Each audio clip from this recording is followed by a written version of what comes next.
વિજ્ઞાનમાં સિદ્ધાંતો છે, નિયમો છે, એવી રીતે સંચારમાં પણ નિયમો સિદ્ધાંતો જોવા મળે છે. એટલા માટે વિજ્ઞાન કોના જેવું છે? સંચાલન જેવું. અને સંચાલન કોના જેવું છે? વિજ્ઞાન જેવું. કે સંચાલન સિદ્ધાંતો રિજિડ નથી, જડ નથી. Frederick Taylor, Max Weber, Gilbert, Henry Gantt અને હેનરી ફેલ આ લોકોએ બહુ સરસ મહત્વનો ફાળો આપેલ છે. કર્મચારીઓ વચ્ચે જે મિત્રતાના સંબંધો હોય છે એને અવૈધિક સંબંધો બોલાય છે. તો બેટા આ ખાસ નોટ ડાઉન કરજો. પ્રશિષ્ટ વિચારધારામાં એ લોકોએ જે ભૂલ કરી હતી એ ભૂલ આ લોકો દૂર કરી અને લોકોએ વર્તનલક્ષી પર ભાર મૂક્યું અને ટીમ વર્ક, જૂથ વર્તન પર ભાર મૂક્યું. બોલો ખબર પડી કે ના પડી? આ એ વસ્તુ કરી શકે છે જે આને જોઈએ છે અને આ વસ્તુ એ કરી શકે છે જે આને જોઈએ છે. મોસ્ટ આઈએમપી બેટા આને સામાન્ય સિદ્ધાંતો બી કહે છે. હુકમની એક વાક્યતા સિદ્ધાંત એટલે કર્મચારીઓને કોઈ એક ઉપરી અધિકારી તરફથી જ હુકમો પ્રાપ્ત થવા જોઈએ. ફક્ત ને ફક્ત નામ જ લખવાના, બીજું કશું લખવાની કાંઈ જરૂર નથી. અગર આજે સંચાલનના કારણે કંપનીને સફળતા મળે છે,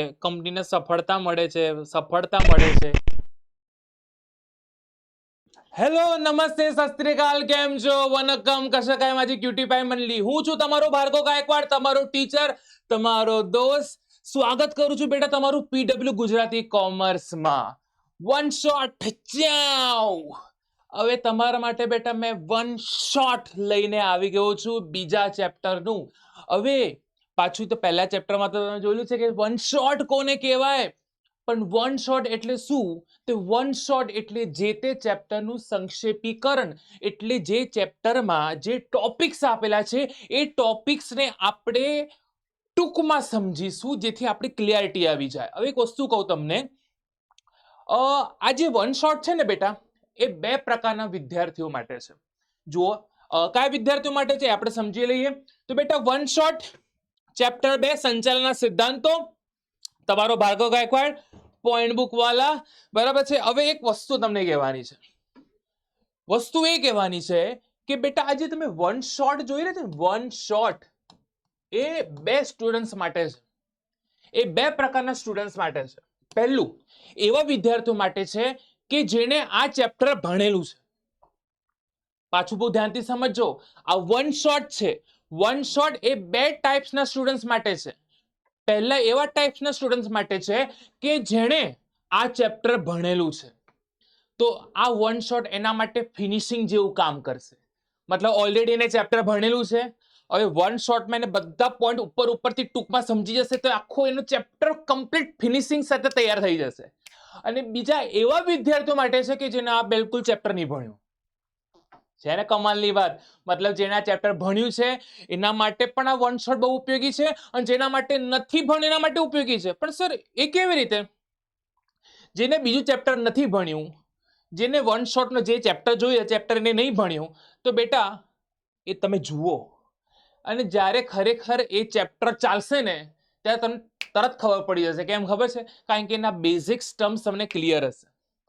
એટલે બેટા કોઈ પણ વસ્તુ ઉપયોગી હોય એટલે કદાચ કોઈને એવું હોય કે મને તો બીજું ચેપ્ટર તો મેં જોયું નથી, ભણ્યું નથી, તો વન શોટમાં તો બેટા એ તો પહેલા તું જો. તો જ્યારે ખર બીજું ચેપ્ટર ચાલશે ને ત્યારે તરત ખબર પડી જશે આનામાં બેઝિક આ વસ્તુ કહેવા માંગતા હતા. જે વસ્તુનું બેઝિક ક્લિયર હોય તો પછીની ડિટેલ તો આવડશે જ. અને જેને ઓલરેડી ભણેલું છે એના માટે તો આ ફિનિશિંગનું કામ કરશે. વાહ, મતલબ કમ્પ્લીટ તૈયાર થઈ જશે. તો કઈ વાંધો નહીં. તો આપણે જઈએ છીએ બેટા આપણા બીજા ચેપ્ટરના વન શોટ તરફ. તો લેટ્સ સ્ટાર્ટ સંચાલનના સિદ્ધાંતો. તો બેટા આ વન શોટ છે, સંક્ષેપીકરણ છે, તેમાં મેં તમને ટૂંકમાં સમજૂતી આપી દઉં. આપણે પોતાના લાઈફમાં આજે આપણે મોટા મોટા સેલિબ્રિટીના નામ જો, અમિતાભ બચ્ચન છે, લતા મંગેશકર છે, સચિન તેંડુલકર છે, મુકેશ અંબાણી છે, રતન ટાટા છે, આ એટલા મોટા મોટા મહારથીઓ છે કે એ લોકોને પોતાના લાઈફમાં કેટલાક પ્રિન્સિપલ પાડ્યા અને એ પ્રિન્સિપલના કારણે, એ સિદ્ધાંતોના કારણે આજે લોકો સક્સેસ છે. એ લોકોએ પોતાના લાઈફમાં કંઈક તો પ્રિન્સિપલ હશે ને, સિદ્ધાંતો કે જે લોકો યુઝ કરતા હશે જેથી આજે લોકોને એનો સક્સેસ મંત્ર છે. કોઈ પણ મહાન વ્યક્તિ અથવા સફળ વ્યક્તિના પાછળ એનો સક્સેસ મંત્ર શું હોય? એના પોતાના સિદ્ધાંતો, એના પોતાના પ્રિન્સિપલ કે જે એ અમલ કરતો હોય છે જ્યારે પોતાની લાઈફ એ જીવતો હોય છે.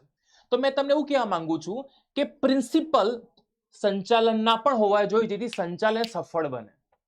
આપણે ઉદાહરણ તરીકે અમુક લોકો નહીં કહેતા, ના યાર હું મારા લાઈફમાં ક્યારે હે ને દગો નહીં કરું, ના યાર હું મારા લાઈફમાં ક્યારે હે ને ખોટું નહીં બોલું, ના યાર હું મારા લાઈફમાં જે તે વ્યક્તિને હંમેશા વફાદાર રહીશ. તો આ તમારા લાઈફના પ્રિન્સિપલ થયા.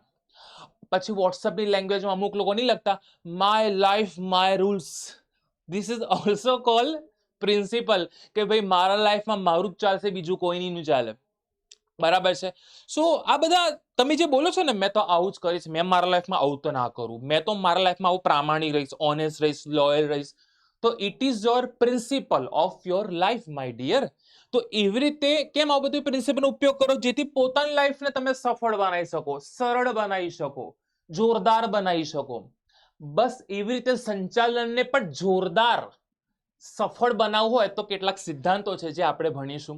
જો તમને યાદ હોય તો સંચાલન વિજ્ઞાન કેમ છે, કારણ કે વિજ્ઞાનમાં સિદ્ધાંતો છે, નિયમો છે, એવી રીતે સંચાલનમાં પણ નિયમો સિદ્ધાંતો જોવા મળે છે. એટલા માટે વિજ્ઞાન કોના જેવું છે? સંચાલન જેવું. અને સંચાલન કોના જેવું છે? વિજ્ઞાન જેવું.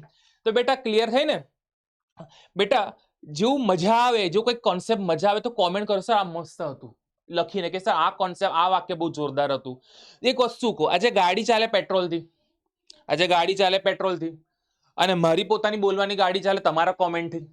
એક વસ્તુ કહું, આજે એક શિક્ષક માટે અગર પ્રોત્સાહિત વાક્ય, અગર કોઈ એપ્રિસિએશન હોય જે એને એનર્જીથી ભરી દે ને, તે તમારા દ્વારા આપવામાં આવતું સરસ સરસ વાક્ય છે. જ્યારે તમે મને એવું કહો છો સર ઓસીએમ કિંગ, ડાયમંડ છો અમારા માટે, સર ગુરુ છો, એમ તો તમે માનો નહીં બેટા, મારું એનર્જી લેવલ, મારું જેટલી કેપેસિટી છે એના કરતાં 1000% વધી જાય છે. Because your comment, your appreciation. તમારા માટે જ આ બધી વસ્તુ લાવું છું.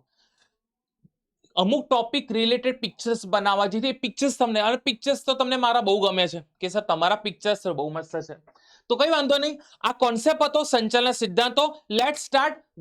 વધારે વાતો નહીં કરીએ, આપણે એને ટૂંકમાં સમજીશું. તો ટૂંકમાં સંચાલન સિદ્ધાંતો એ સંચાલનનો અમલ કરતી વખતે તેનો ઉપયોગ થાય છે. તો બેટા ધંધાકીય એકમમાં માનવ વર્તણૂકને સાનુકૂળ કરવા. સાનુકૂળ કરવા એટલે અનુકૂળ કરવા, કે જેથી શું થાય બેટા? અનુકૂળ એટલે શું? કે બંધ બેસતું કરવા. શું કરવા? તો કે બંધ બેસતું. માનવ વર્તણૂકને સાનુકૂળ કરવા માટે અમુક નિયમો કે સિદ્ધાંતો ઘડવા પડે છે, કે જેથી ધ્યેય સિદ્ધિ શું બને છે? તો કે બેટા શક્ય બને છે. શું બને છે? શક્ય. જેને આપણે સંચાલનના સિદ્ધાંતો કહેવાય છે. તો યાદ રાખો બેટા, ધંધા કે એકમમાં માનવ વર્તણૂકને સાનુકૂળ કરવા માટે અમુક નિયમો કે સિદ્ધાંતો ઘડવા પડે છે, જેથી ધ્યેય સિદ્ધિ શક્ય બને છે. જેના કારણે જેને આપણે શું કહીએ? સંચાલનના સિદ્ધાંતો. બીજી એક વ્યાખ્યા મેં એડ કરીશ કે સંચાલનના સિદ્ધાંતો એ શું છે. તો બેટા યાદ રાખજો, સંચાલનના સિદ્ધાંતો એ અનુભવોનો નિચોડ છે. આ વ્યાખ્યા યાદ રાખજો. અગર મેં આજે આટલું સારું ભણાવી શકું છું તો એનું કારણ છે અત્યાર સુધીનો મારો અનુભવ. હું તમને ખોટું નહીં કહું, જ્યારે મેં શરૂઆત કરી હતી ત્યારે મેં એટલું સારું નહોતો ભણાવતો જેટલું મેં આજે સારું ભણાવું છું. પહેલા વર્ષે જ્યારે મેં શરૂઆત કરી હતી, પછી જ્યારે બીજા વર્ષે જ્યારે શરૂઆત કરી તો બીજા વર્ષે મારું ઇમ્પ્રુવમેન્ટ થયું, ત્રીજા વર્ષે એના કરતાં વધારે ઇમ્પ્રુવમેન્ટ થયું. એટલે આવું થતું ગયું. કેમ? કારણ કે દર વર્ષે એક્સપિરિયન્સ થતા જાય છે. આપણે ફેસ કરીએ છીએ, અચ્છા આવું છે, હવે આવું નહીં થાય. પછી નવા નવા ચેલેન્જીસ આવે, નવા નવા પ્રોબ્લેમ્સ આવે, જેને આપણે ટેકલ કરતા થઈએ તો આપણે એક્સપર્ટ થઈ જઈએ. એવી રીતે આ ચેપ્ટરમાં બેટા તમે જે સિદ્ધાંતો જોશો ને, સિદ્ધાંતો એ બધા સંચાલન શાસ્ત્રીઓ પોતાના અભ્યાસ, અનુભવ, સંશોધનના આધાર પર ઘડેલા છે. એટલે એ જેટલા બી સિદ્ધાંતો છે એમના અનુભવોનો નિચોડ છે. જ્યારે એમને પોતાનો અનુભવ લીધા, સંશોધન કર્યા, અભ્યાસ કર્યું, ત્યારે નીચવ્યું તો શું નીકળ્યું? તો કે સિદ્ધાંતો. એટલા માટે કહેવાય છે કે એમના અનુભવોનો આ નિચોડ છે, જે આજે આપણે સિદ્ધાંતોના સ્વરૂપમાં ભણીએ છીએ. બરાબર, નીચવીએ તેમ સિદ્ધાંતો નીકળ્યા. આજે જોર્જ આર ટેરી કહે છે 6M ની જરૂર પડે. લિવિંગસ્ટન કહે છે ઓછામાં ઓછા સમય ખર્ચે જ આપણે કામકાજ કરવાનું. પછી આપણે કુન્સન ઓર્ડન કહે છે કે અન્ય વ્યક્તિ પાસેથી કામ લેવાની કળા. તો આ લોકો બેટા ઘરમાં સૂતા હતા, હવે જાગૃત થઈ ગયા, બુક ખોલી અને લખી નાખ્યું. એવું થોડી છે કે સપનામાં આવી ગઈ. બેટા આ વ્યાખ્યા આપતા આપતા બી એ લોકોને બેટા દમ નીકળી ગયો. એ લોકોએ કંપનીમાં ગયા, કામ કર્યું, જોયું, નિરીક્ષણ કર્યું, પછી અનુભવ લીધો, અને પછી આ લોકો વ્યાખ્યા આપવા માટે સક્ષમ થાય કે ભાઈ જોર્જ આર ટેરી કે 6M, કારણ કે એને કંઈ જોયું હશે કે 6M. બરાબર છે. તો આ પ્રમાણેના કેટલાક ટોપિક્સ આપણને જોવા મળે છે. બરાબર છે. ચાલો આપણે આગળ વધીશું. તો આપણે એ પ્રમાણે જોવાનું છે. So let start. સંચાલનના સિદ્ધાંતોનું સ્વરૂપ, સંચાલનના સિદ્ધાંતોનું સ્વરૂપ આપણે જોવાનું છે. ઓકે, આઈ હોપ સો કે અહીંયા સુધી ક્લિયર હશે. ટૂંકમાં સમજીએ છે તો ટૂંકમાં આપણે પતાવીશું. અને મેં હજુ કીધું છે, જે લોકો ચેપ્ટર નહીં ભણ્યું, ડોન્ટ વરી બેટા, તમે તો ખાસ જુઓ, તમે તો ખાસ જુઓ, કારણ કે તમે જ્યારે ખરેખર ચેપ્ટર ભણશો ને આપણા બેચમાં, તો તમારા માટે સારું છે. એમ બીજા ચેપ્ટરનું જે ટોપિક છે એ નિવેશ બેચમાં છે, નિવેશ બેચમાં છે. તો નિવેશ બેચમાં જાઓ, બીજા ચેપ્ટર જુઓ. મેં તમને પ્રોમિસ કરું છું કે તમે એવું કહેશો, યાર ખરેખર આટલું જોરદાર. અને એમાં ડિટેલમાં કીધેલું છે, જેટલા બી ટોપિક લીધેલા છે બીજા ચેપ્ટરના એ ડિટેલમાં લીધેલા છે. અને તમે કહેશો, યાર સર મજા આવી ગઈ, કેટલું સરસ છે યાર. તમે આમ યાદ કરશો એ ટોપિક ક્યારે જિંદગીમાં નહીં ભૂલો. હમણાં તો આપણે ટૂંકમાં સમજીએ છીએ, પણ એ ટોપિક તમે ડિટેલમાં જુઓ તો નિવેશ બેચમાં જાઓ, બહુ જોરદાર છે. હું પ્રોમિસ કરું છું કે તમે નેગ્લેક્ટ નહીં થાય કે તમે જોયા પછી કે સર આ યાર ભૂલાય ને મારાથી યાર. સાર્વત્રિક સ્વીકૃતિ, જે લોકો ભણેલા છે એ લોકો કોમેન્ટ કરો કે સર અમે તો એ તમારી નિવેશ બેચ ભણી છે ને બહુ જોરદાર છે, એ પિક્ચર બહુ જોરદાર હતા, સમજૂતી બહુ જોરદાર હતી. એ ફટાફટ કોમેન્ટ કરો, એટલે મને બી ખબર પડે કે જે લોકો જોઈ રહ્યા છે એ લોકો મારા લેક્ચર અટેન્ડ કરી ચૂકેલા છે કે નહીં. સાર્વત્રિક સ્વીકૃતિ, સંચાલન સિદ્ધાંતો. ઉદાહરણ તરીકે એક એક્ઝામ્પલ લઈએ આપણે. વ્યવસ્થા તંત્ર એટલે તમને ખબર છે કે કાર્યની સોંપણી અર્થાત સત્તા અને જવાબદારીની સોંપણી.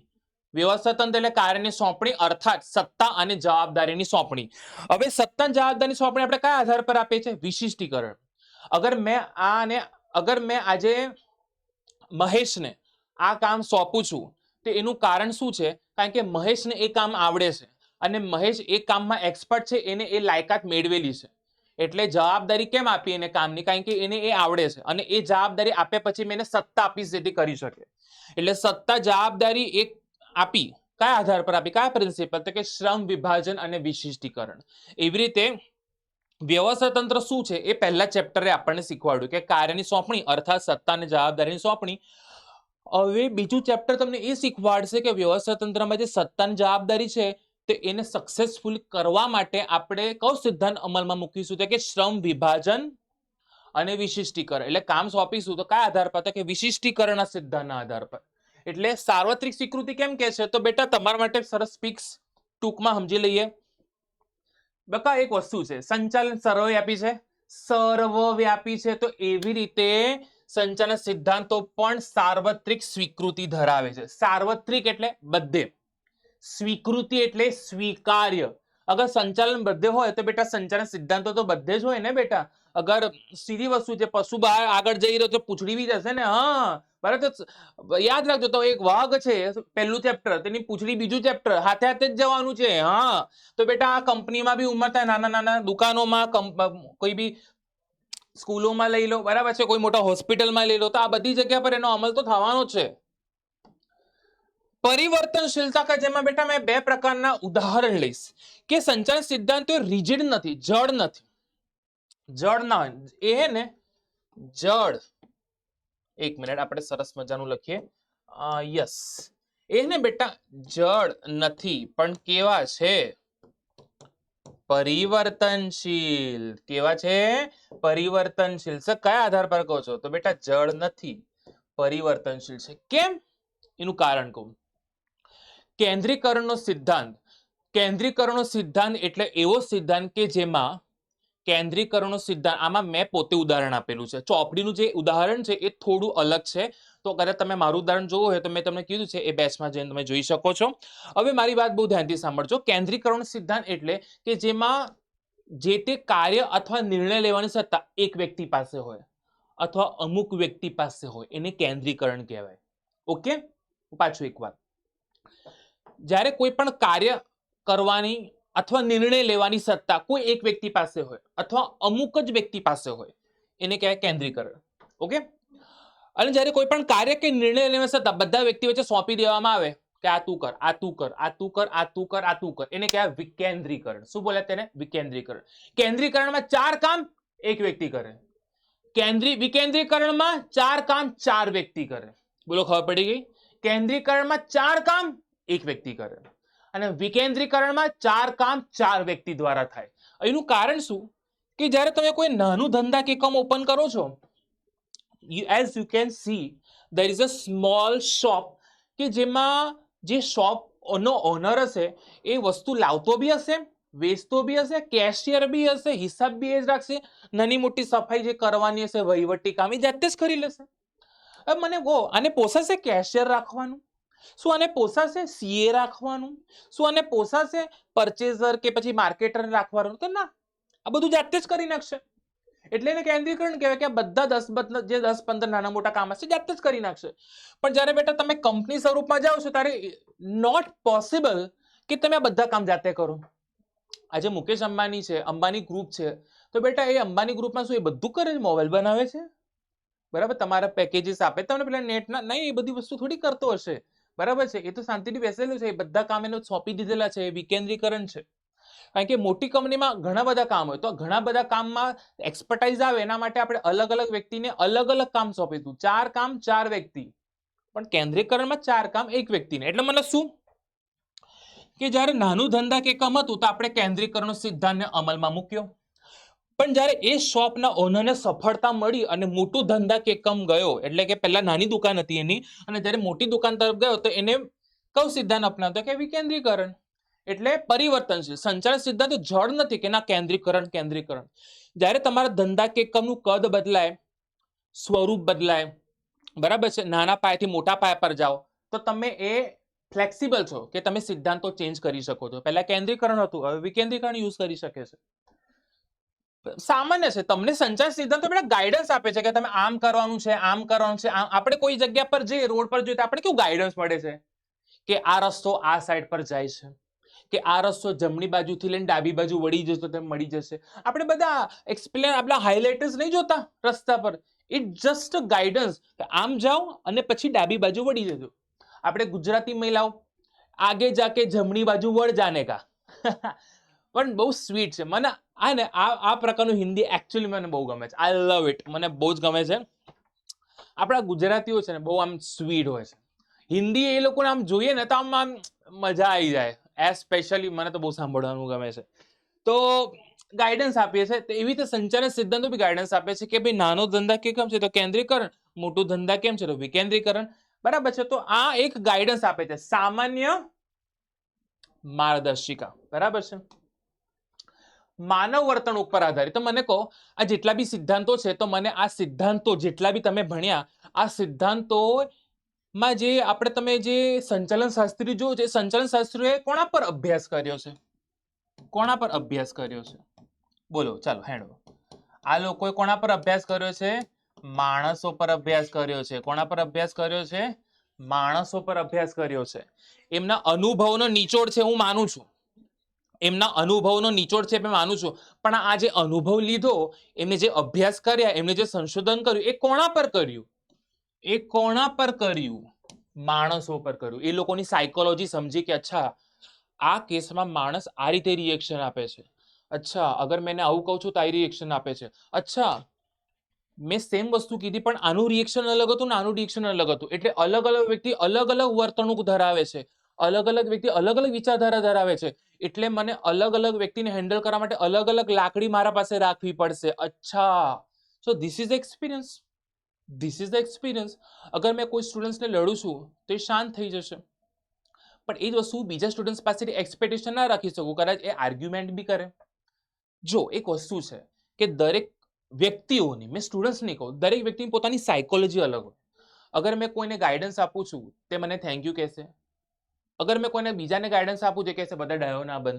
સો થેન્ક યુ બોલું કે ડાયો ના બન કે કોઈ ના સાંભળે, ઇટ ઇઝ અ સાયકોલોજી. મેં વસ્તુ તો સેમ જ કીધી, પણ માણસો અલગ હતા, એ લોકોના થોટ્સ અલગ હતા, એ લોકોના પોઈન્ટ ઓફ વ્યૂ અલગ હતા. તો કયા સિચ્યુએશનમાં કયા પ્રકારનું રિએક્ટ કરવું એ આપણને સિદ્ધાંતો શીખવે છે. એટલા માટે કહે છે કે માણસોના વર્તણૂક, માણસના એટીટ્યુડ પર આધારિત છે. એટલે સાયકોલોજી સમજવી પડે માણસને, અને પછી એને, કારણ કે મેનેજમેન્ટમાં તમને સમજ્યું છે કે મેનેજમેન્ટમાં મેનેજ કોને કરવાનું છે કે મેનને કરવાનું છે. તો એ મેન તો માણસ છે, જીવતો જાગતો, હાલતો ચાલતો. તો આકસ્મિકતા, કન્ટિન્જન્સી. જો કન્ટિન્જન્સી એટલે શું ખબર છે? આકસ્મિકતા. જો એક વસ્તુ કહું, આપણા હાથમાં શું, મતલબ એક વસ્તુ કહું, જો એક લખું છું મેં, જો યા, જો સમય, સંજોગો, સમય સંજોગો, પરિસ્થિતિ, આ બધી વસ્તુ અમુક એવી છે ને જે આપણા હાથમાં નથી. સમય સંજોગો પરિસ્થિતિ, તો આ બધી વસ્તુ એવી છે કે જે અચાનક આવે, અને જ્યારે અચાનક આવે ત્યારે આ ત્રણેય વસ્તુને ધ્યાનમાં રાખીને આપણને શું લેવો પડે છે? યોગ્ય નિર્ણય. બરાબર છે. આનું એક્ઝામ્પલ મેં બહુ સરસ મજાનું લીધેલું જ્યારે મેં આ નિવેશ બેચમાં ચલાતો હતો. એ મારો થોડો વધારે ફેવરેટ લેક્ચર હતો. એમ તો બધા મારા ફેવરેટ જ હોય છે, પણ 1-2% એ લેક્ચર મારો વધારે, કારણ કે એ લેક્ચરમાં મેં સ્પેશિયલ એક સ્ટોરી કીધેલી છે કૃષ્ણ ભગવાનની, કે જેમાં એમને પોતાના લાઈફમાં આ ત્રણ વસ્તુને ધ્યાનમાં રાખીને કેવા નિર્ણય લીધેલા છે. બરાબર છે. આજે અગર કોઈ વ્યક્તિ આપણને મળે છે અને કહે છે કે ભાઈ જોઈ મારા પાછળ ગુંડા લાગેલા છે, કોઈને કહેતા ને મેં અહીંયા છુપેલો છું, તો તમે એવું જ કહેશો પેલા ભાઈ ના અહીંયા કોઈ નથી. તમે ખરેખર અગર તમે સાચું બોલવાનો નિર્ણય લીધેલો હોય પોતાના લાઈફમાં અને કોઈ વ્યક્તિ ભાગતો ભાગતો આવ્યો અને તમને કીધું કે મેં અહીંયા છુપાઈ દઉં છું, પ્લીઝ કહેતા નહીં, પેલા ગુંડા મારા પાછળ પડેલા છે, અને પછી એ જ ગુંડા તમને પૂછે કે પેલો વ્યક્તિ ક્યાં ગયો, તો તમે ખરેખર એવું કહેશો આ રહ્યો છુપાયેલો જો મારી નાખવાને? તમે તો કહેશો ના મેં નહીં જોયું. ત્યારે ખરેખર પેલો સાચું બોલવાનો તમારો જે નિર્ણય છે એ અમલમાં મૂકશો તો કોઈની મોત થશે, કોઈ સંકટમાં મુકાશે. સમજ પડી કે ના પડી? એટલે અમુક વાર શું થઈ જાય છે કે તમે જે પ્રિન્સિપલ પાડો છો એ પાડો, પણ અમુક વાર અગર સમય સંજોગો પરિસ્થિતિના આધારે અગર એને ચેન્જ કરવા પડે છે, થોડા ફ્લેક્સિબલ થવા પડે છે, થાવ. આકસ્મિકતાને ધ્યાનમાં રાખીને. કોને ધ્યાનમાં રાખીને? આકસ્મિકતાને ધ્યાનમાં રાખીને. સર આ પિક્સ શું કહે છે? અગર સમજી લો કે કંપનીમાં કર્મચારીઓ હડતાલ પર ઉતરે છે, ઓકે, હડતાલ પર ઉતરે છે, વધારે પગાર જોઈએ, વધારે પગાર જોઈએ, પગાર વધારે જોઈએ, પગાર વધારે જોઈએ, તો આવા કેસમાં 4 દિવસથી પ્રોડક્શન બંધ છે. કેમ? કારણ કે કર્મચારીઓ હડતાલ પર ઉતરેલા છે, કામદારો. 4 દિવસથી પ્રોડક્શન બંધ છે. કંપનીવાળા ટેન્શનમાં છે કે આ મારા હારા 4 દિવસ થઈ ગયા, પ્રોડક્શન બંધ છે, ઉત્પાદન બંધ છે, વસ્તુ વેચીશું કેવી રીતે, પ્રોફિટ કેવી રીતે થશે? ટેન્શન. હવે કંપનીવાળા કહે છે કે આ લોકોનું સેલેરી તો ત્યારે જ વધશે જ્યારે એનું રૂલ્સ મતલબ જે પ્રમાણે એ લોકો નક્કી કરેલું હોય.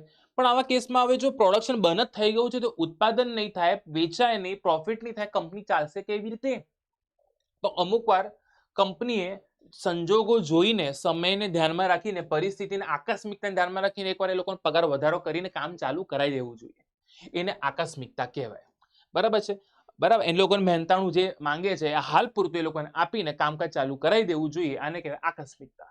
હવે એક જગ્યા પર અગર જડ રહે કે ના ના ના અમે તો ડાયરેક્ટ વધારો કરીશું જ્યારે પ્રોપર એનું છે, બરાબર છે, તે નહીં ચાલે. બરાબર છે. આકસ્મિકતાને ધ્યાનમાં રાખીને આપણે કામકાજ કરવું પડે. હવે આપણે જોવાના છે સંચાલનની વિચારધારાઓ.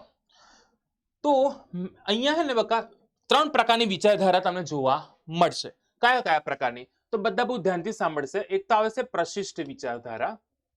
પહેલી આવે છે પ્રશિષ્ટ વિચારધારા. હું વિચારધારા શબ્દ નહીં લખતો પણ તમે સાંભળજો. પ્રશિષ્ટ વિચારધારા, બરાબર છે, ઓકે. પહેલી આવે છે બેટા પ્રશિષ્ટ વિચારધારા, બીજી આવે છે નવ પ્રશિષ્ટ વિચારધારા, અને ત્રીજી આવે છે આધુનિક વિચારધારા. Okay. Now let's understand what is that. આ 3 જનરેશન છે. 3 જનરેશને પોતાના મત પ્રમાણે આ બધા સિદ્ધાંતો આપેલા છે. 3 જનરેશન. ઉદાહરણ તરીકે અહીંયા કોઈ જનરેશન હશે, જો આ સંચાલન શાસ્ત્રીઓ છે. આઈ હોપ સો કે મેં એમના ચિત્ર એક્ઝેક્ટ નહીં દોરી શકતો. મેં સરસ મજાના ચિત્ર તમારા માટે દોરીને આવું છું. Okay okay.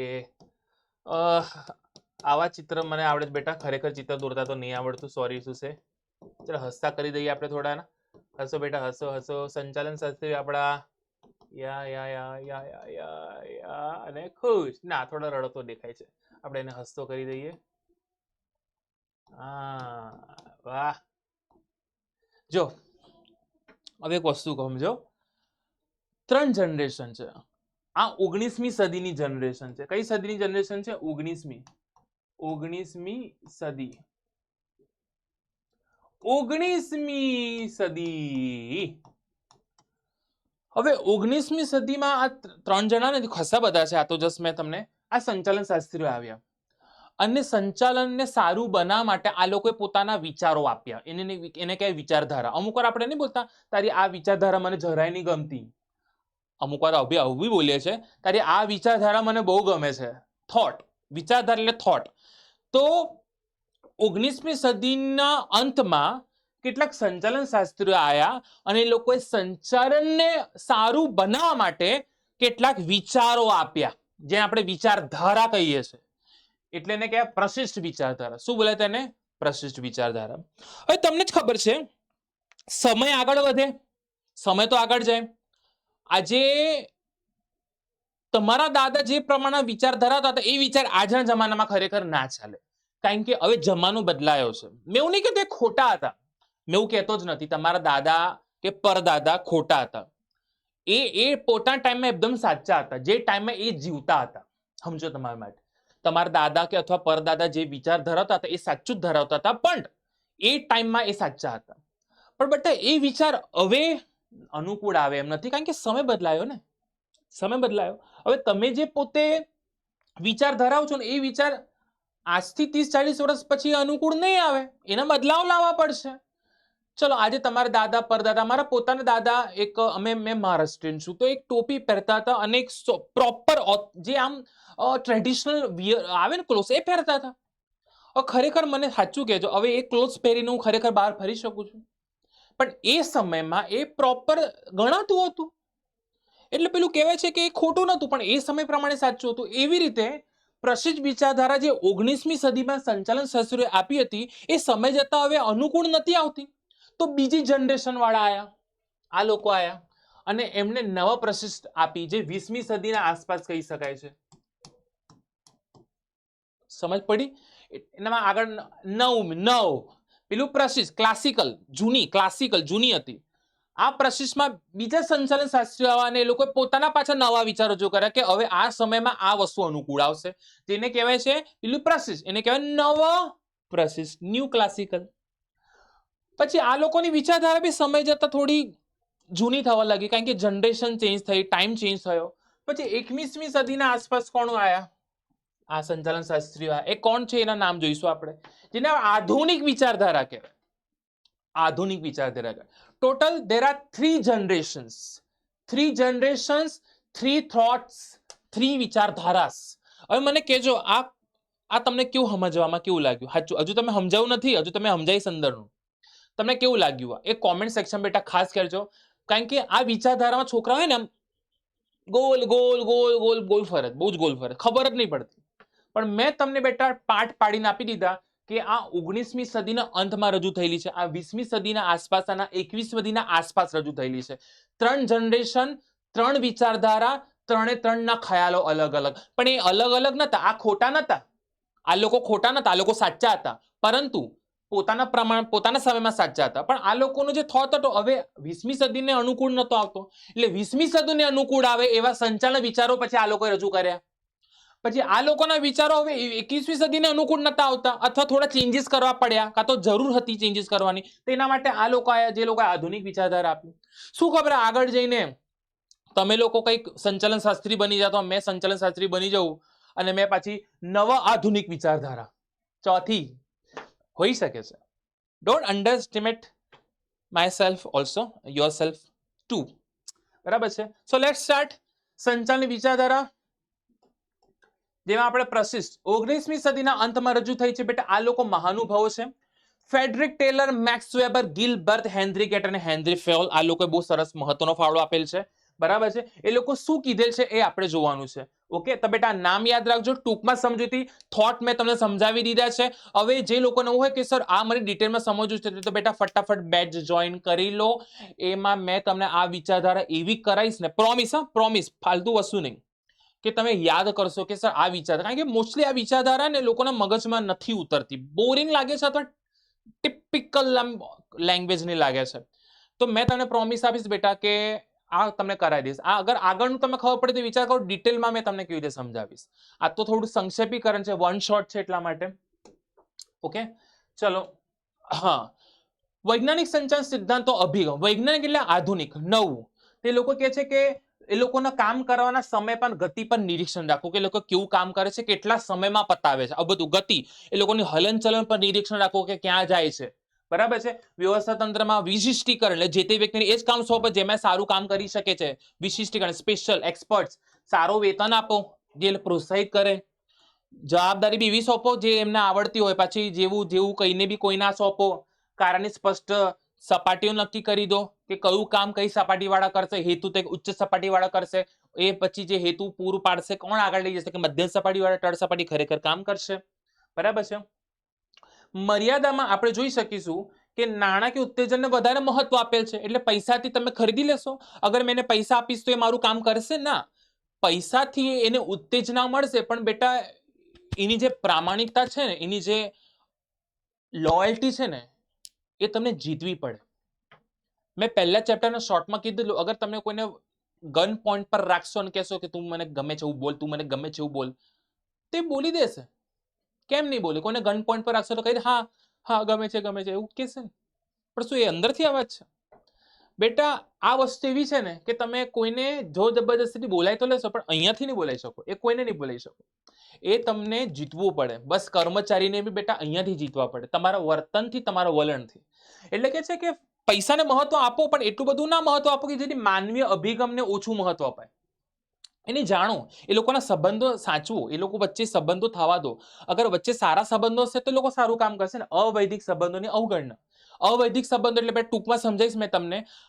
કર્મચારીઓ વચ્ચે વચ્ચે જે મિત્રતાના સંબંધો હોય છે એને અવૈધિક સંબંધો બોલાય છે. તો બેટા આ ખાસ નોટ ડાઉન કરજો. આ ટૂંકમાં સમજૂતી હતી એટલે મેં અવૈધિકનો મતલબ કહી દઉં, મિત્રતાના સંબંધો. મિત્રતાના સંબંધો હશે તો જ બેટા સારું કામ કરશે ને.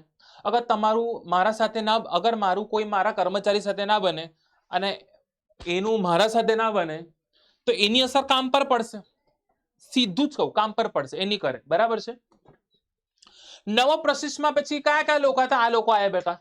એલ્ટન, મેયોન, રેન્સિસ લિંકન, હર્ઝબર્ગ, ક્રિસ આર્ગિસ, મેકગ્રેગર અને માસ્લો. પ્રશિષ્ટમાં કયા હતા? Frederick Taylor, Max Weber, Gilbert, Henrik and Henry Fayol. આ લોકો હતા કે જે લોકોએ સરસ સરસ મજાનું બેટા આપેલું છે. 20મી સદીની શરૂઆતમાં 20મી સદીની શરૂઆતમાં મેં કીધું પેલી 19મી સદી આ 20મી સદીની આસપાસ થઈ હતી. મોસ્ટ આઈએમપી આટલા બધા તો છે, પણ સૌથી મેઇન પ્રણેતા કોણ? પપ્પા કોણ એ લોકોના? તો કે એલ્ટન, એ લોકોના પપ્પા. કોના પપ્પા? નવ પ્રશિષ્ટના પપ્પા. હવે આ લોકોએ પ્રશિષ્ટ વિચારધારામાં એ લોકોએ જે ભૂલ કરી હતી એ ભૂલ આ લોકો દૂર કરી અને લોકોએ વર્તનલક્ષી પર ભાર મૂક્યું અને ટીમ વર્ક, જૂથ વર્તન પર ભાર મૂક્યું. બોલો ખબર પડી કે ના પડી? જેથી લોકો કહે છે કે પૈસાને મહત્વ તો આપી દીધું, પણ આ લોકો આવું કીધું કે ફક્ત પૈસાને મહત્વ આપવાથી કશું ના થાય, એ લોકોના અવૈધિક વ્યવસ્થા તંત્ર બી અપનાવો. અવૈધિક. બરાબર છે. અવૈધિક બોલાય ને. શું બોલાય તેને? અવૈધિક. અગર કામ સોંપો છો, અગર મેં માલિક તરીકે કામ સોંપું છું તેને વૈધિક કહેવાય. જો તમે મારા અંડરમાં કામ કરતા કર્મચારીઓ છો અને હું તમારો અધિકારી છું, તો આપણા બંને વચ્ચે જે સંબંધો છે એને વૈધિક કહેવાય. પણ આપણે બંને મિત્ર બી છે, એને કહેવાય અવૈધિક સંબંધ. તો એ વસ્તુની બી વાત કરે છે. માનવ સંબંધનો પ્રેરણા મુખ્ય તત્વો છે. બરાબર છે. આ એના મુખ્ય યોગદાન કરતાઓ છે જે લોકો સરસ આ નવ પ્રસિદ્ધ વિચારધારામાં પોતાનો ફાળો આપેલ છે. ઓકે, ચલો આપણે વર્તન સંબંધી વિચારધારા એના બીજા પોઈન્ટમાં જ આવતું છે. આમાં આ વાક્ય તમે ખાસ વાંચો. આ વાક્ય વાંચવા જેવું છે કે તમે તમારા માણસોને સાચવો, તમારા માણસો બાકીનું તમારું બધું સાચવી લેશે. if you handle your person, your employee handle rest of all. બહુ સરસ વાક્ય છે. હવે તમે તમારા માણસોને સાચવો, તમારા માણસો બાકીનું બધું સાચવી લેશે. કર્મચારીમાં કાર્ય સંતોષ, કાર્યક્ષમતા પર, આંતરમાનવીય સંબંધો, અંદરના સંબંધો પર વધારે. કારણ કે બેટા સારા સંબંધો ટીમ વર્ક સારું ઊભું કરે છે. બોન્ડિંગ થી જ સારું કામ થાય છે. અભિપ્રાય એટલે મોટિવેશન, લીડરશિપ ખાસ હોવી જોઈએ. કમ્યુનિકેશન, વાતચીત, ફક્ત વાતચીત નહીં, વાતચીત સમજમાં બી આવી જોઈએ અને ઔદ્યોગિક ઝઘડાઓનો નિકાલ. આ બધી વસ્તુ આપણે જોવા મળે છે. આધુનિક વિચારધારામાં કયા કયા લોકો છે જે લોકો પોતાનો ફાળો આપે છે? કુન્સ અને O'Donnell, George R Terry, Peter F Drucker, William Ouchi. ક્યાં છે આપણે વિલિયમ ઓચી? હું લખી દઉં છું. વિલિયમ આ બી છે, આ ભાઈ બી છે. વિલિયમ ઓચી, આ ભાઈ સાહેબ બી છે. William Ouchi, C K Prahalad, Koontz અને O'Donnell, George R Terry, Peter F Drucker, William Ouchi, C K Prahalad. C K Prahlad ઇન્ડિયાનો છે, બાકી બધા જો આપણા બરાબર બહારના માણસો લાગે છે. 20મી અને 21મી સદીના આસપાસ આ વિચારધારા આવી કે જેમાં લોકો કહે છે કે મનોવિજ્ઞાન, સમાજશાસ્ત્ર, આંકડાશાસ્ત્ર, ગણિતશાસ્ત્ર, કોમ્પ્યુટર, આઈટી પર ખાસ ખાસ ભાર મૂકવાનું કહું.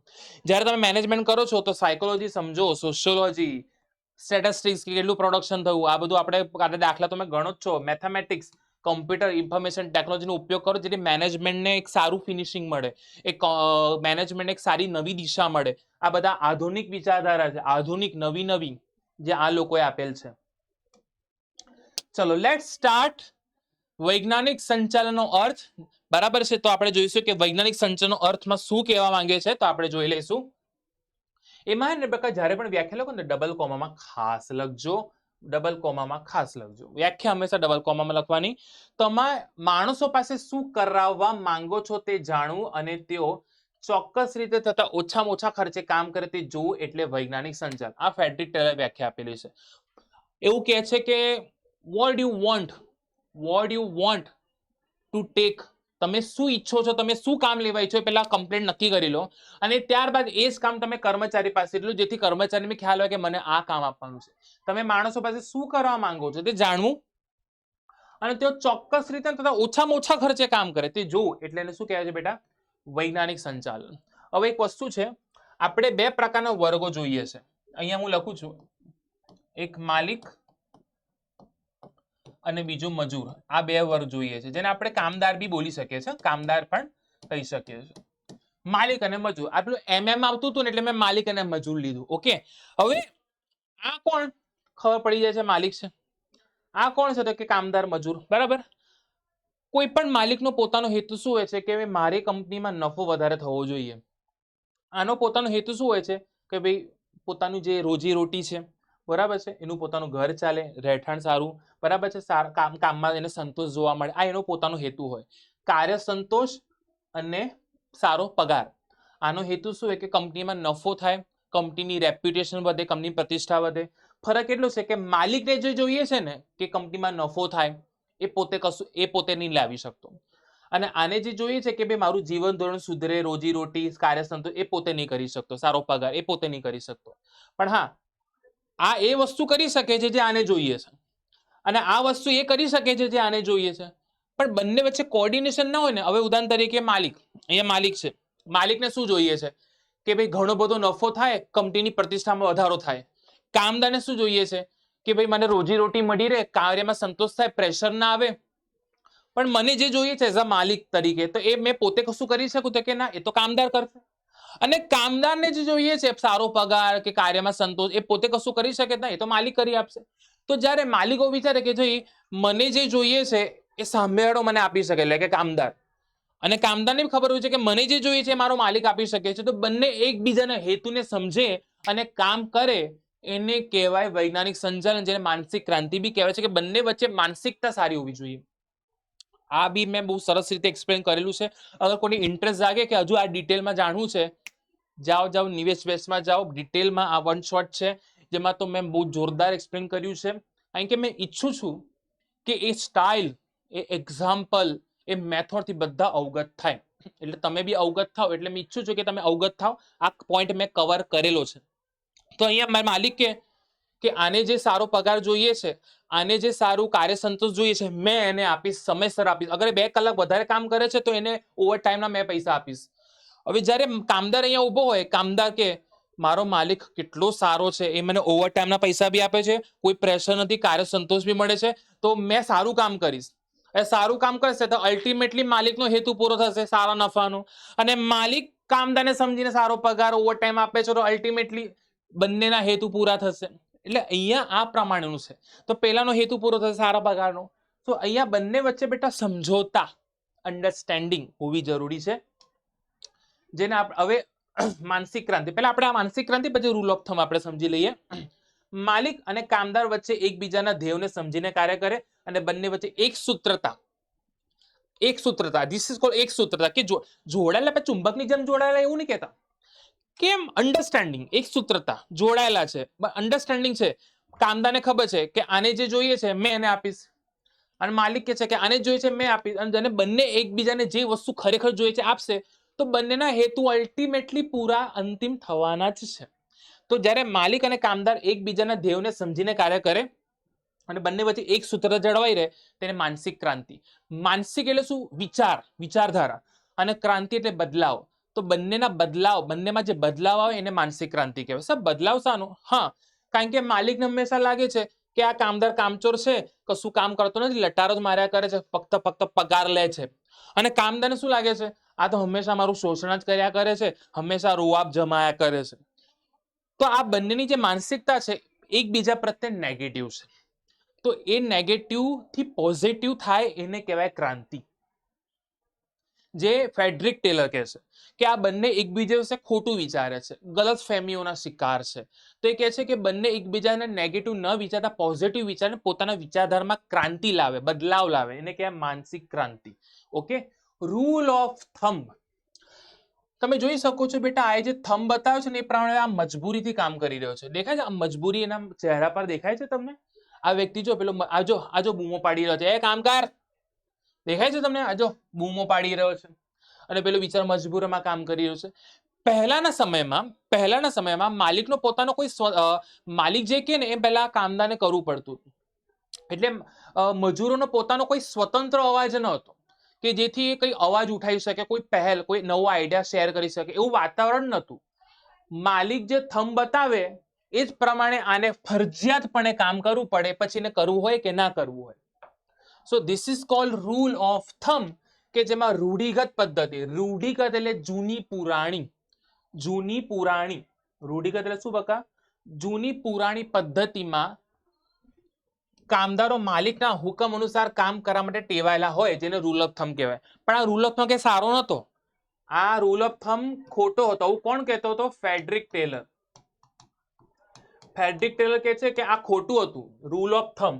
એટલે ફેડરિક ટેલર કહે છે કે આ રૂલ ઓફ થંબ હટાવી દો અને એવું વાતાવરણ ઊભું કરો કે કામદાર બી પોતાના આઈડિયા શેર કરી શકે. લાઈક એન્વાયરમેન્ટ સારું ફ્રેન્ડલી ક્રિએટ કરો.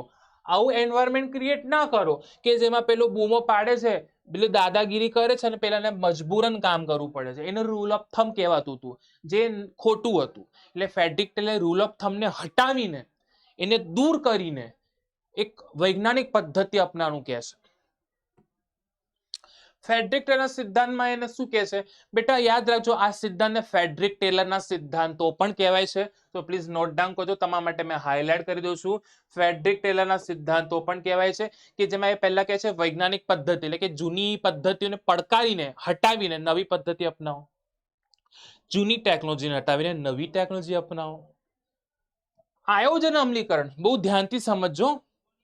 પહેલા એને જો હું તમને કહી દઉં, કામદાર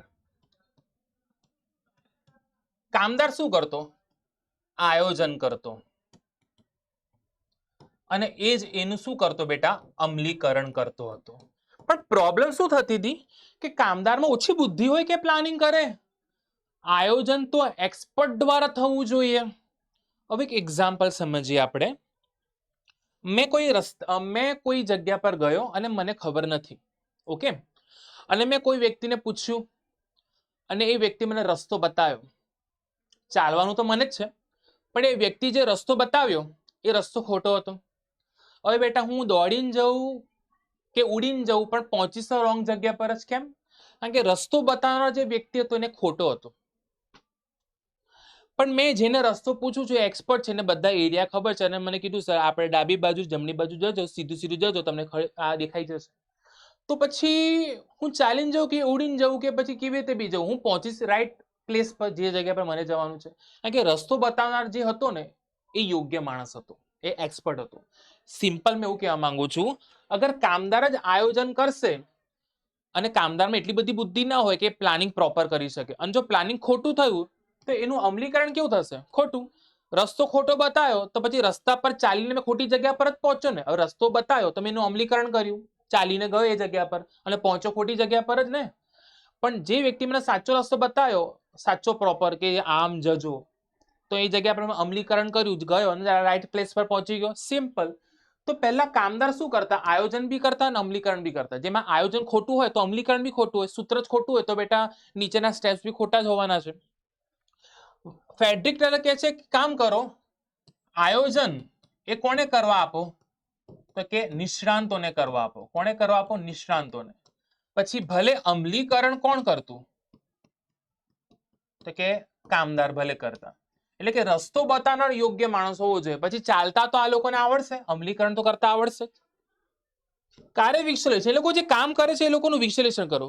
કામ કર્યું, કેટલું કર્યું, આટલું કેમ ના થયું, કારણ શું છે, આને કયા કાર્યનું વિશ્લેષણ કરવું. બરાબર છે. પ્રમાણીકરણ જોઈ લો દરેક વસ્તુનું. કામ કરતા પહેલા પ્રમાણીકરણ ખાસ જોઈએ બેટા. પ્રમાણીકરણ એટલે શું કે આપણા પાસે એટલો સમય છે, આપણા પાસે કાચો માલ છે, આપણા પાસે એટલા સાધનો છે, ઓજારો છે, મશીનો છે, કર્મચારીઓ શ્રમિકો છે, એનું પ્રમાણીકરણ ખાસ ચેક કરો. વૈજ્ઞાનિક પસંદગી તાલીમ, જેવા તેવા વ્યક્તિને સિલેક્ટ કરો, સારા માણસને સિલેક્ટ કરો. એમાં વૈજ્ઞાનિક પસંદગી અને પસંદગી એવી કરો કે જેથી સારો યોગ્ય માણસ તમારા કંપનીમાં આવે. અને પછી તાલીમ, નાણાકીય ઉત્તેજન, કરકસર એટલે ઓછામાં ઓછો બગાડ કરીને સારામાં સારો ફાયદો થાય એવો ટ્રાય કરો. નાણાકીય ઉત્તેજન એટલે પૈસો સારો આપો, આકર્ષક સેલરી આપો જેથી લોકોને ઉત્તેજના થાય, પ્રોત્સાહન મળે. અને માનસિક ક્રાંતિ તો હમણાં આપણે જોયું કે કામદાર અને માલિક વચ્ચે સારા સંબંધો હોય, એકબીજાના ધ્યેયને સમજે, અન્ડરસ્ટેન્ડિંગ, એક સૂત્રતા જોવા મળે. વૈજ્ઞાનિક સંચાર સિદ્ધાંતોની પ્રયોગો. સમય નિરીક્ષણ બેટા, સમય નિરીક્ષણ આ બી ટોપિક મેં નિવેશ બેચમાં કવર કર્યો છે. You will not be regret, તમે રિગ્રેટ ફીલ નહીં કરો અગર તમે આ પેચ જોશો તો. ખરેખર બહુ મજા આવી જશે તમને. જુઓ, આ સંક્ષેપીકરણ કહું છું, પણ સમય નિરીક્ષણ એટલે બેટા કે એના સમય પર નિરીક્ષણ રાખવાનું છે. જે કામ 3 કલાકમાં થાય, જે કામ 3 કલાકમાં થવું જોઈએ અથવા થાય છે, તો એને એ કેટલા કલાકમાં પતાવે છે એને કહેવાય સમય નિરીક્ષણ. ઓકે, જે કામ 3 કલાકમાં થવું જોઈએ અથવા થાય છે અને એ કામ એ કેટલા કલાકમાં અથવા કેટલા સમયમાં પતાવે છે એને કહેવાય સમય નિરીક્ષણ. ઓકે, આટલું યાદ રાખો. ગતિ નિરીક્ષણ, કે શક્ય હોય તો ટ્રાય કરો કે એ જે હલનચલન કરે છે એ ઓછી થાય.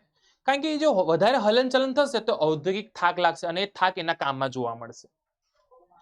ભિન્ન વેતન દરની પદ્ધતિ સિમ્પલ છે. ભિન્ન વેતન દરનું મેં આનું બી બહુ સરસ ચિત્ર મેં દોર્યું હતું. એમાં એવું હતું કે ભાઈ આ બે માણસો છે, બરાબર છે,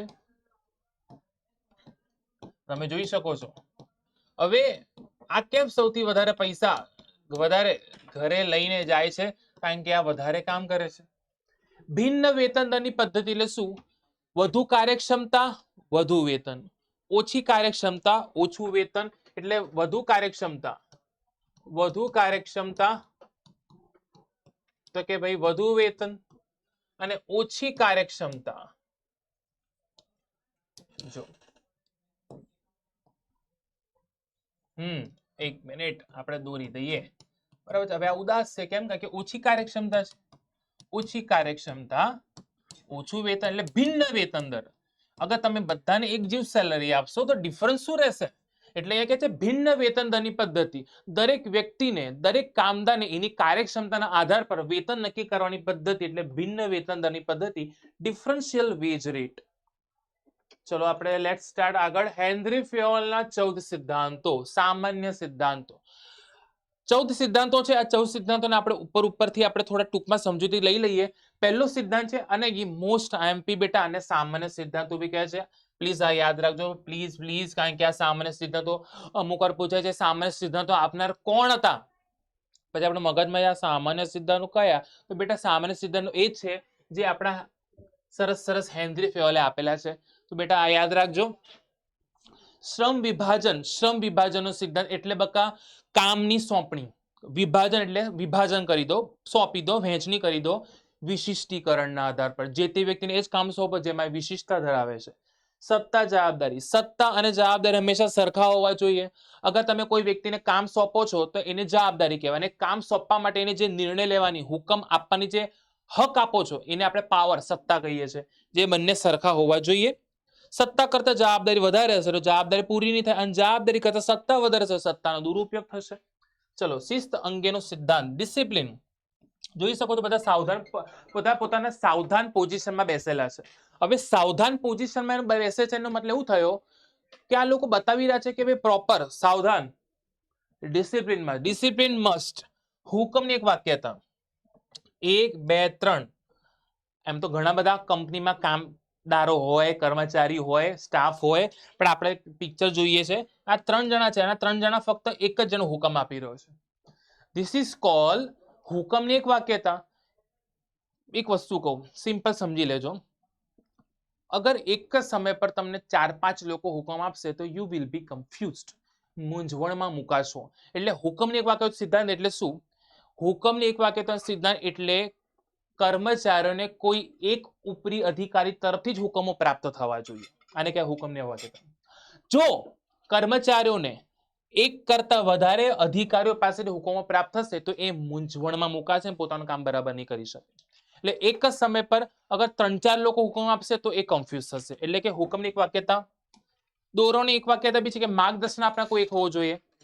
અમુક વાર આપણે તમે 10મા ધોરણનું તમે બોર્ડ પાસ કરીને આવ્યા છો તો તમને ખબર હશે કે ટ્યુશનમાં મેથ્સની જે રીત હતી આખી અલગ હતી, સ્કૂલમાં અલગ હતી, આન્સર બંનેમાં આવતા હતા, પણ અમુક વાર આપણે કન્ફ્યુઝ થતા હતા કે કઈ રીત અપનાવીએ. વિચાર કરો, ટ્યુશનના ટીચર અલગ, સ્કૂલના ટીચર અલગ, તો આપણે કન્ફ્યુઝ થતા હતા.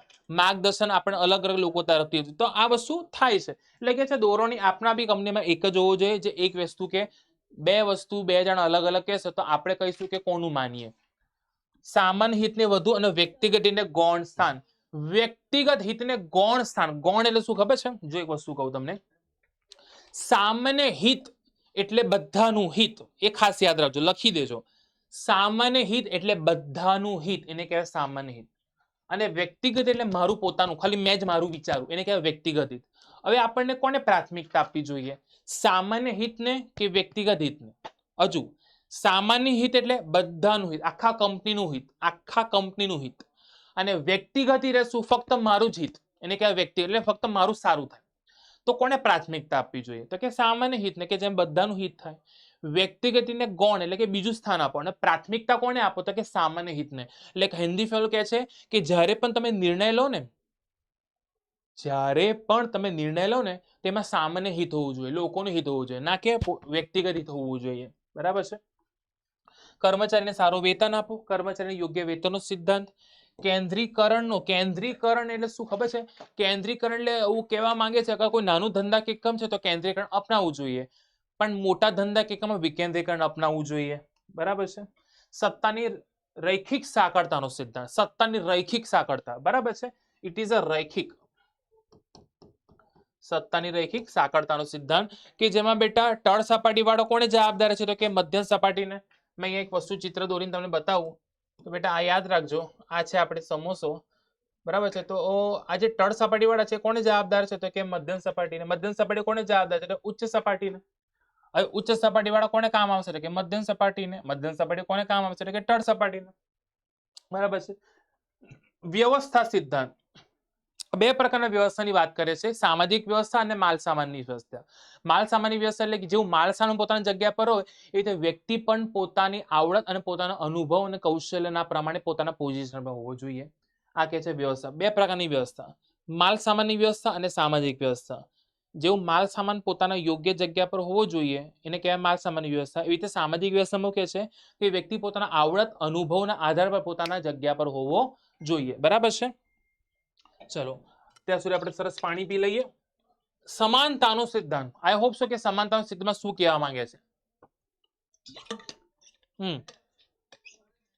સમાનતાનો સિદ્ધાંત એટલે બેટા શું? ઇક્વાલિટી. શું કહેવાય બેટા?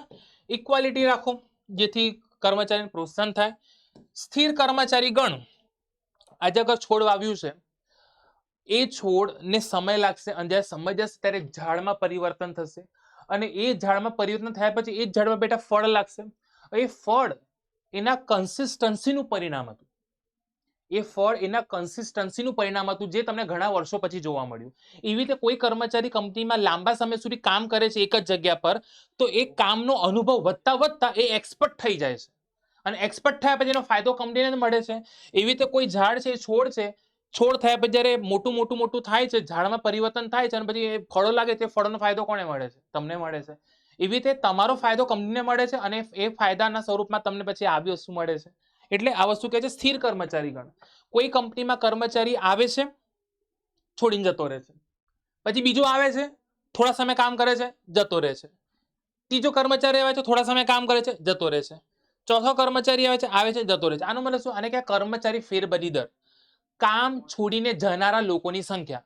આ મેં કીધેલું છે, આ લખી દેજો. કર્મચારી ફેરબદલી દર એટલે શું? કામ છોડીને જનારા લોકોની સંખ્યા, એને કહેવાય કર્મચારી ફેરબદલી દર. તો કંપનીને ટ્રાય કરવો જોઈએ કે આ કર્મચારી ફેરબદલી દરમાં ઘટાડો થાય, વધારો ના થાય. અને સ્થિર કર્મચારીગણ એટલે શું? એ જે સ્ટાફ છે એ લોંગ ટર્મ સુધી મેન્ટેન રહે, જેથી કંપનીનો બી ફાયદો છે અને કર્મચારીનો બી ફાયદો છે. ધીસ ઇઝ કોલ્ડ સિદ્ધાંત. બહુ સરસ છે. પહેલ વૃત્તિ એટલે આઈડિયાઝ. જ્યારે કર્મચારીઓ પાસે કોઈ પોતાના નવા નવા આઈડિયાઝ હોય ને, તે શેર કરી શકે એવું એન્વાયરમેન્ટ ઊભું કરવું જોઈએ. એને કહેવાય આપણે પહેલ વૃત્તિનો સિદ્ધાંત, જૂથ ભાવનાનો સિદ્ધાંત, યુનિટી. બરાબર છે, આ યુનિટી છે. અગર તમે યુનિટી નહીં રાખો, ટીમવર્ક નહીં રાખો, જૂથ ભાવના, ટીમવર્ક, તે નહીં થાય. લાસ્ટ સિદ્ધાંત હતો ટીમવર્ક. ઓકે. હેનરી ફેયોલના ઔદ્યોગિક સાહસની વહીવટી પ્રવૃત્તિઓના નામ. એમને એવું કીધું છે, હેનરી ફેયોલે આપેલા સિદ્ધાંતો કેટલા છે? કે 14 સિદ્ધાંતો આપેલા છે. ટેકનિકલ. હેનરી ફેયોલની ઔદ્યોગિક સાહસની વહીવટી પ્રવૃત્તિઓના નામ. એમાં પેલું કહે છે ટેકનિકલ પ્રવૃત્તિ, વાણિજ્ય પ્રવૃત્તિ. પ્રવૃત્તિ મેં નહીં લખી, તમે સમજી લેજો. નાણાકીય પ્રવૃત્તિ, સંરક્ષણ પ્રવૃત્તિ, હિસાબી પ્રવૃત્તિ, સંચાલકીય પ્રવૃત્તિ. 6. અગર તમને આ 2 માર્ક પૂછાય છે તો બેટા ફક્ત નામ જ લખવાના. ફક્ત ને ફક્ત નામ જ લખવાના, બીજું કશું લખવાની કાંઈ જરૂર નથી બેટા. બરાબર છે. ટેકનિકલ પ્રવૃત્તિમાં આપણે એવું કહી શકીએ છીએ, ટેકનિકલ પ્રવૃત્તિમાં આપણે યંત્ર, પછી પ્લાન્ટ, આ બધામાં આવે. એટલે જો એક વસ્તુ મતલબ સિમ્પલ વસ્તુ સમજી લો. અગર તમને એવું કહે છે સિદ્ધાંતો, તો પેલા 14, અને 14 સિદ્ધાંત પૂછવાની બેટા શક્યતા બહુ ઓછી છે. એ લોકો 3 માર્ક્સમાં ને કોઈ પણ 3 સિદ્ધાંતો પૂછે કે આ 3 સિદ્ધાંત સમજાવો. એમાંથી સૌથી મોસ્ટ આઈએમપી તમને કહું, સૌથી મોસ્ટ આઈએમપી ક્યાં ગયો? હા, આ રહ્યો. હુકમની એક વાક્યતા, સૌથી મોસ્ટ આઈએમપી. આ કરી નાખજો. હુકમની એક વાક્યતા એ લોકો 2 માર્ક્સમાં બી પૂછતા હોય છે. આ ખાસ કરજો. બસ શ્રમ વિભાજનનો પૂછે છે, સત્તા જવાબદારી પૂછે છે, પછી આ સિદ્ધાંત, વ્યવસ્થાનો સિદ્ધાંત બી ખાસ પૂછતા જોવા મળે છે, સમાનતાનો સિદ્ધાંત પૂછતા જોવા મળે છે. આ બધા સિદ્ધાંતો મોસ્ટ આઈએમપી જે લોકો 2 માર્ક્સમાં પૂછે છે. 3 માર્ક્સમાં અમુક 3 સિદ્ધાંતો બી પૂછી નાખે છે. તો આ બધી વસ્તુ છે. સિદ્ધાંતો પૂછે તો આ. અને તમને કે વહીવટી પ્રવૃત્તિ એટલે બહુ ધ્યાનથી સમજજો. હેનરી ફેયોલ કહે છે કે કંપનીમાં જ્યારે તમે વહીવટ કરો, બધા નાના મોટા કામકાજ કરો, તો કઈ પ્રવૃત્તિ થવી જોઈએ? તો ટેકનિકલ પ્રવૃત્તિ, જે યંત્ર, સાધનો, પ્લાન્ટ સાથે સંકળાયેલી છે. બરાબર છે. વાણિજ્ય એટલે કે ખરીદ, વેચાણ, વિનિમય. નાણાકીય પ્રવૃત્તિમાં શું હોય કે નાણાકીય પ્રવૃત્તિમાંથી આંકડાકીય માહિતી, કેટલો નફો થયો, કેટલું ઉત્પાદન થયું, એને ક્યાં નાણાકીય પ્રવૃત્તિ.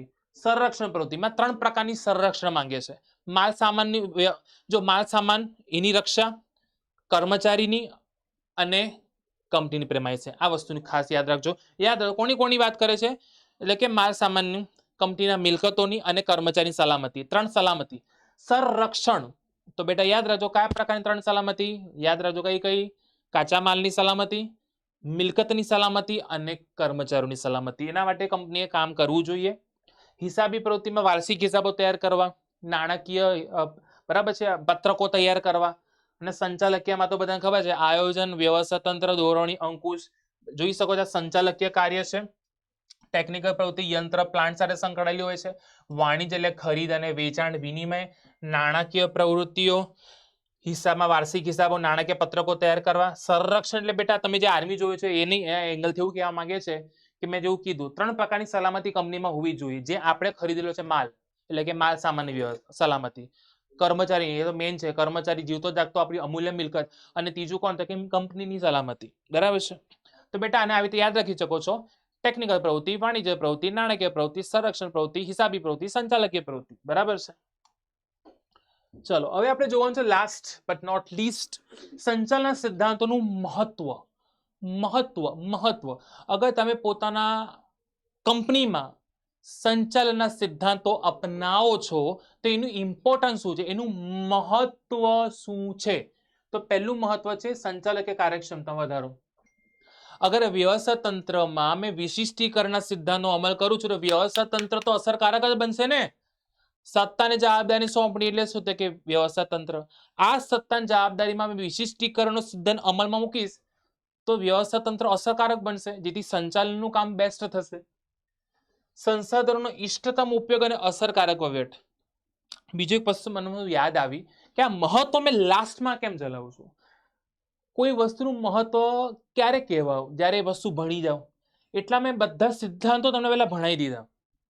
હેનરી ફેયોલે આપેલા, ફેડરિક ટેલરે આપેલા, પછી વિચારધારો બધી ભણાવી દીધી અને પછી મહત્વ ભણાવ્યું. એનું કારણ છે કે આ બધું વિચારધારા, આ બધા સિદ્ધાંતો જે ફેડરિક ટેલરે આપેલા છે, હેનરી ફેવલે આપેલા છે, આ સિદ્ધાંતો ભણ્યા પછી આપણને ખબર પડે છે અચ્છા આ સિદ્ધાંતો ખરેખર કંપનીમાં અમલમાં મુકાય તો આ ફાયદો થાય. ઇષ્ટતમ એટલે ઓછામાં ઓછા ખર્ચે વધુમાં વધુ લાભ. કરકસર આપણે ફેડરિક ટેલરે કીધું છે, કરકસરનો સિદ્ધાંત, બરાબર છે. અસરકારક વહીવટ, વૈજ્ઞાનિક અને તાર્કિક નિર્ણયો લેવા માટે મદદરૂપ. વૈજ્ઞાનિક એટલે નવા તાર્કિક એટલે તર્ક વિતર્ક. તર્ક વિતર્ક એટલે શું? આ જ કેમ, એવી રીતે કેમ ન થયું, આને કે તર્ક વિતર્ક કરવું, જેથી નવા પ્રશ્નો, નવાનું સોલ્યુશન આવતું જાય. એના માટે બદલાતા જતા ધંધાકીય પર્યાવરણને પહોંચી વળવા. બદલાતા જતા ધંધાકીય પર્યાવરણને પહોંચી વળવા. આપણે એમાં કેન્દ્રીકરણ વિકેન્દ્રીકરણ એક્ઝામ્પલ લઈ લો. You can take that example કે જ્યારે નાનું ધંધા કે કમ હતું તો કેન્દ્રીકરણ, અને મોટું ધંધા કે કમ હતું વિકેન્દ્રીકરણ. તો જ્યારે આપણા પોતાના ધંધાનું સ્વરૂપ કદ બદલાય, પ્રકાર બદલાય, તો આપણે સિદ્ધાંતમાં બી ચેન્જીસ લાવી શકીએ છીએ. સામાજિક જવાબદારી અદા કરવા. અદા એટલે નિભાવવા. અગર આજે સંચાલનના કારણે કંપનીને સફળતા મળે છે, સફળતા મળે છે, તો એ સફળતાનો લાભ સમાજના લોકોને નહીં મળે? વિકાસ થશે, વિસ્તરણ થશે, કંપનીના લોકોને સારો પગાર મળશે, જીવન ધોરણ સુધરશે. કંપનીનું જ્યારે વિસ્તરણ થશે તો ત્યાંના સ્થાનિક લોકોને રોજગારી મળશે, આવક મળશે. આ વસ્તુ તો ઇનડાયરેક્ટલી સમાજ માટે જ ફાયદાકારક છે. અદા એટલે નિભાવવા, સંશોધન, તાલીમ અને વિકાસ માટે ઉપયોગી. રિસર્ચ ટ્રેનિંગમાં તમે નવીનતા લાવી શકો છો, બરાબર છે, એના માટે પણ ઉપયોગી છે. કે આજકાલ તમે જોઈ શકો છો કે ઇન્ટરવ્યુ આજે બહુ નેક્સ્ટ લેવલનું થઈ રહ્યું છે, એમાં બી સિદ્ધાંતોને ઇન્વોલ્વમેન્ટ છે, બરાબર છે. ચલો, આ વસ્તુ આપણે બહુ સૌથી મહત્વની છે કે ભાઈ કયા સિદ્ધાંતો કોઈ આપ્યા હતા. આ તમને એટલું ઉપયોગી બનશે ને બેટા, તમારા માટે મેં ખાસ આ એડ કર્યું તમારા માટે કે ભાઈ કોણ કોનો પિતા છે, કોણ સિદ્ધાંત રજૂ કરનાર છે. એટલે મેં નામ આપી દીધું અગત્યના સંશોધનકાર કરનાર, બરાબર છે. તો ચલો આપણે જોઈએ કે ભાઈ કોઈ શું શોધ્યું છે. ચલો આપણે આનાથી હાઇલાઇટ કરીએ. વૈજ્ઞાનિક સંચાલન પિતા બોલો કે વૈજ્ઞાનિક સંચાલન સિદ્ધાંતો આપનાર કો, એ કોણ છે? Frederick Taylor. આ યાદ રાખજો. એટલે તમને એક જ જગ્યા પર આ ચેપ્ટરના કયા સિદ્ધાંત કોણે આપ્યા હતા, કોણ કોનો પિતા છે, બધું તમને એક જ જગ્યા પર ખબર પડી જશે. આધુનિક સંચાલનના પિતા કોણ છે? કે પીટર એફ ડ્રંકર. નવપ્રશિષ્ટ વિચારધારાના પ્રણેતા કે જેને હોર્થોન પ્રયોગો બી કર્યા હતા, એલ્ટન મેયો. નવપ્રશિષ્ટ વિચારના પ્રણેતા. સામાન્ય સિદ્ધાંતનો આપણે હમણાં જો હેનરી ફેવલ. સંચાલન વિચારધારાને જંગલ તરીકે કોણ ઓળખે? Harold Coons. જે તમને પ્રસ્તાવનામાં છેલ્લી લીટી, તમે બીજા ચેપ્ટરની પ્રસ્તાવના વાંચો એમાં છેલ્લી લીટી તમને પ્રસ્તાવના જ્યાં પતે છે ત્યાં તમને મળી જશે. એક્ઝેક્ટ પતે ત્યાં નહીં, જે સાઈડ પર આપેલી છે લીટીમાં તમને મળી જશે આ કે ભાઈ સંચાલન વિચાર જંગલ તરીકે. એનું કારણ છે કે એટલા બધા સંચાલન શાસ્ત્રીઓએ એટલી બધી વિચારધારા આપી છે કે એ લાઈક જંગલમાં જેવું ઘણા બધા ઝાડો જુઓ છો, ઘણી બધી છોડ ઝાડ, એવી રીતે સંચાલન શાસ્ત્રીઓ એટલા બધા વિચારો આપેલા છે કે વિચારોને જંગલ સાથે સરખાવી દીધું છે આપણા ભાઈએ. કોણ? તો કે હેરોલ્ડ કુન્ઝે. તો બેટા થેન્ક યુ સો મચ. હવે ફટાફટ આપણે ફક્ત લાસ્ટ મિનિટમાં ફટાફટ ફાસ્ટ એન્ડ ફોરવર્ડ આપણે શું જોઈશું? તો કે આ વસ્તુ જોઈ લઈશું. સંચાલન સિદ્ધાંતો એટલે શું? બધા ફટાફટ પોતાનો હેડફોન લગાવી લો. હવે આપણે એકદમ ગતિમાં જોવાનું, જેટલું બી ચલાવ્યું છે ફટાફટ આપણે જોઈ લઈશું. ધંધા કે એકમમાં માનવ વર્તણૂકોને સાનુકૂળ કરવા માટે અમુક નિયમો કે સિદ્ધાંતો ઘડવા પડે છે, જેથી આપણા ધંધાના ધ્યેય સિદ્ધ થાય છે, શક્ય બને છે. તેને સંચાલન સિદ્ધાંતો કહે છે. જેથી જરૂરી છે સિદ્ધાંતો. પ્રિન્સિપલ વગર પોતાના ધંધામાં કાયદા કાનૂન વગર કામ થાય નહીં. એટલે બેટા આજે માણસો જોઈ શકો છો ધ્યેયને પ્રાપ્ત કરવા માટે પણ આના માટે સિદ્ધાંતો ઘડવા પડે, બરાબર છે. સિદ્ધાંતો અનુભવોનો નિચોડ છે. આ અનુભવ થયા પછી લોકો લખ્યા છે, એટલા માટે એમનો નિચોડ છે. It is a result of their experience. સાર્વત્રિક સ્વીકૃતિ બધે જ છે. આ બધા સિદ્ધાંતો કોઈ પણ કંપનીમાં અમલમાં મુકાશે. હા, પરિવર્તનશીલ છે, એ જોવાનું એ પ્રકાર કયો છે, સ્વરૂપ કયું છે. પરિવર્તનશીલ હમણાં કીધું જડ નથી, પરિવર્તનશીલ છે. ઇટ જસ્ટ અ ગાઈડન્સ આપે છે તમને. ભાઈ માણસો પર અભ્યાસ કરીને, એ લોકો પર સંશોધન કરીને આ લોકોએ બધા સિદ્ધાંતો રચેલા છે. એટલે કોના પર આધારિત છે? તો કે હ્યુમન બિહેવિયર પર બેઝડ છે. સમય, સંજોગો, પરિસ્થિતિને આકસ્મિકતાને ધ્યાનમાં રાખીને હંમેશા નિર્ણય લેવા જોઈએ. પસ્તાવાનો વારો આવે નહીં. એટલે સિદ્ધાંતો આકસ્મિકતા બી શીખવે છે. જડ ના બનો કે મેં આવો જ નહીં. અમુક વાર જુઓ કે અગર બદલવું પડે છે, સારું થાય છે, તો યુ કેન ડુ ધીસ. જડ બનવું નહીં, આકસ્મિકતાને ધ્યાનમાં રાખો. પ્રશિષ્ટ 3 જનરેશનની વાત કરી રહ્યા છે ને, બધાને ખબર પડી કે there are 3 generation 3 times. આ જનરેશન પોતાના જનરેશનના સમયના આધારે લોકો વિચારધારા આપી છે. ચોથી વિચારધારા બી આવી શકે કદાચ આગળના સમય જતા જતા, બરાબર છે, જેમાં એ લોકો બધા થોટ્સ, આ લોકો છે કે જે લોકોએ આ બધા પ્રશિષ્ટ વિચારધારા આપેલી છે, એમાં એમને શું કીધું છે, આ પ્રમાણેના વાક્યો કીધેલા છે કે પૈસા આપો, જવાબદારી વ્યવસ્થિત રીતે વહેંચો, કાર્ય નક્કી કરો, વ્યવસ્થાના વિશિષ્ટીકરણ અપનાવો, એ લોકોના સમય પર ધ્યાન રાખો, ગતિ નિરીક્ષણ, જે ફેડરિક ટેલર આવ્યો છે એટલે ફેડરિક ટેલર આ બધું સમય નિરીક્ષણ, ગતિ નિરીક્ષણ કીધેલું છે. હવે મર્યાદા શું ઊભી થઈ કે પૈસાને વધારે મહત્વ આપી દીધું ને માનવ અભિગમને ઓછું મહત્વ. તે કહે છે કે આ વસ્તુ ના થવી જોઈએ, તો એ વસ્તુને દૂર કરવા માટે કયા લોકો આયા?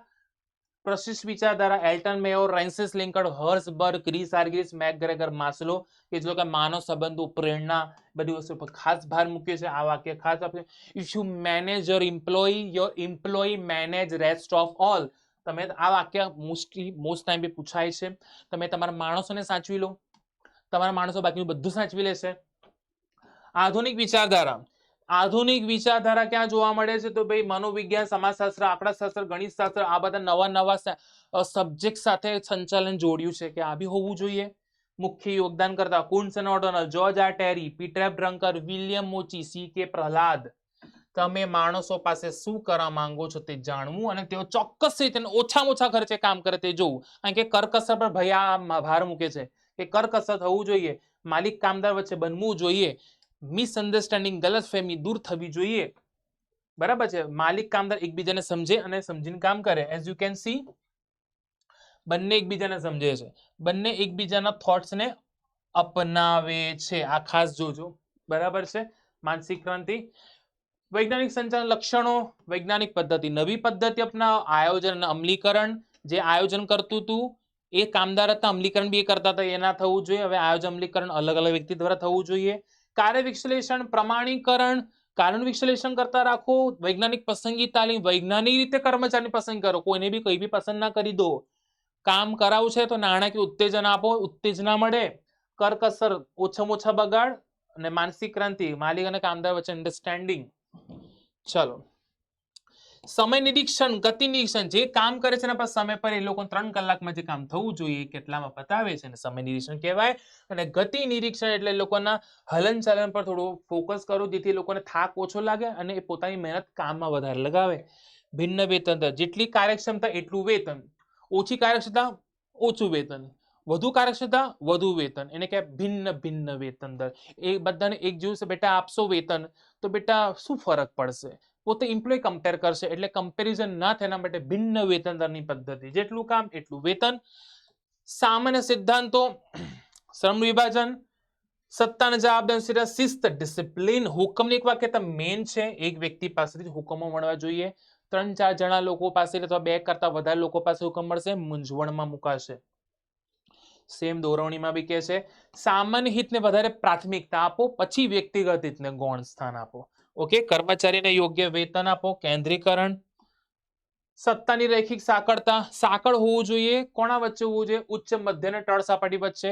અગર તમારો કોન્ટેક્ટ નથી તો તમે કામ નહીં કરી શકો, એટલે કે સાંકળ હોવી જોઈએ જે તમને એકબીજાને જોડતી હોય. ખરેખર વ્યવસ્થા, 2 પ્રકારની વ્યવસ્થા, સામાજિક વ્યવસ્થા, માલ સામાનની વ્યવસ્થા. ઇક્વાલિટી, કોઈ કર્મચારી એક કંપનીમાં લોંગ ટર્મ સુધી ટકવો જોઈએ, એ કંપનીનો ટ્રાય ખાસ હોવો જોઈએ, પોતાનો કર્મચારી તરીકે ફરજ છે એની. યુનિટી, સ્ટેચ્યુ ઓફ યુનિટી નહીં બેટા, યુનિટી એટલે ટીમ વર્ક બેટા. ઓકે, યુનિટી એટલે બેટા યાદ રાખજો, પાછા અલગ ના મતલબ કાઢતા પાછા.